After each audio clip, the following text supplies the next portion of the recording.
जंगल या किसी भी बड़े इलाके में जब आग लग जाती है तो आग को बुझाने के लिए हवाई जहाज से एक लाल रंग का केमिकल फेंका जाता है। ये केमिकल किसी पेंट या रंग का नहीं होता, बल्कि ये एक फायर रिटर्डेंट होता है जो आग को बुझाने में मदद करता है। इस लाल रंग के केमिकल को फॉस्फेट कहा जाता है, जो दुनिया भर में आग बुझाने के लिए यूज होता है। आग को दो तरीकों से बुझाया जाता है। जहाँ ये केमिकल गिरा दिया जाता है, वहाँ आग को मजीद फैलने से रोका जाता है। इस केमिकल का काम आग के फ्यूल को न्यूट्रलाइज करना होता है, जैसे ड्राई लीव्स, ट्रीज और ग्रास। दूसरा, ये केमिकल कूलिंग इफेक्ट भी प्रोवाइड करता है।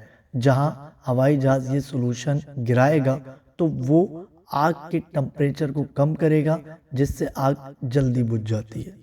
वीडियो अच्छी लगी तो वीडियो को लाइक और शेयर ज़रूर करें और बेल आइकन का बटन दबा दें